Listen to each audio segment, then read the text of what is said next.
ഇങ്ങനെയൊരു മനുഷ്യൻ ഭൂമിയിൽ നടന്നിരുന്നു എന്ന് വരുന്ന തലമുറകൾ വിശ്വസിക്കുകയില്ല എന്നാണ് ഗാന്ധിയെക്കുറിച്ച് പ്രശസ്ത ശാസ്ത്രജ്ഞനായ ഐൻസ്റ്റീൻ പറഞ്ഞത്. എന്നാൽ ഇങ്ങനെയൊരു മനുഷ്യൻ ഭൂമിയിൽ നടന്നിരുന്നു, ജീവിച്ചിരുന്നു, അനേകം ആളുകളുമായി പ്രതിപ്രവർത്തിച്ചിരുന്നു, ഇന്ത്യയുടെ സ്വാതന്ത്ര്യത്തിനു വേണ്ടിയും ഇന്ത്യയുടെ വിഭജനത്തിനെതിരായും പൊരുതിയിരുന്നു, ഇന്ത്യയിലെ മതസൗഹാർദ്ദത്തിനു വേണ്ടി ജീവിതം മുഴുവൻ സമർപ്പിച്ചിരുന്നു എന്നെല്ലാം നമ്മെ വീണ്ടും വീണ്ടും ഓർമ്മിപ്പിക്കുന്ന ഒരു ചിത്രപ്രദർശനമാണ് ഇപ്പോൾ ലളിതകലാ അക്കാദമിയിൽ നടക്കുന്നത്. സുധീഷിൻ്റെയും ഗോപികൃഷ്ണൻ്റെയും സുഹൃത്തുക്കളുടെയും പരിശ്രമം സഫലമായി എന്ന് ആ പ്രദർശനം കാണുന്ന ആർക്കും തന്നെ പറയാൻ കഴിയും. ഗാന്ധിയുടെ അവസാന ദിനങ്ങൾ, അവസാനത്തെ പോരാട്ടങ്ങൾ, അവസാനത്തെ സംഘർഷങ്ങൾ, അവസാനത്തെ സമന്വയ ശ്രമങ്ങൾ, ഇവ മുഴുവൻ അത്ഭുതകരമായ രീതിയിൽ പകർത്തിയെടുക്കുന്ന ചിത്രങ്ങളാണ് ഇവിടെ പ്രദർശിപ്പിക്കപ്പെട്ടിട്ടുള്ളത്.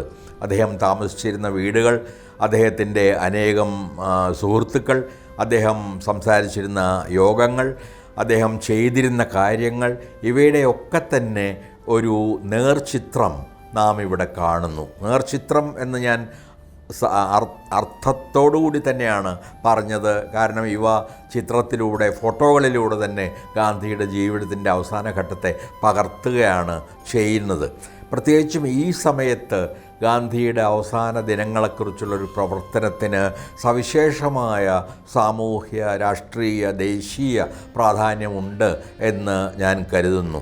ഗാന്ധിയുടെ വധം തന്നെ നടന്നിട്ടില്ല എന്ന് വരുത്താൻ ഒരു കൂട്ടർ ശ്രമിക്കുന്ന ഒരു കാലത്ത് ഗാന്ധി വധം സത്യമായിരുന്നുവെന്നും ഗാന്ധി നിശ്ചയമായും ഹിന്ദുത്വവാദികളാൽ കൊല്ലപ്പെട്ടതായിരുന്നുവെന്നും ഈ ചിത്രങ്ങളും ഇവിടെ പ്രദർശിപ്പിക്കുന്ന രേഖകളും എല്ലാം തന്നെ വളരെ വ്യക്തമാക്കുന്നുണ്ട്.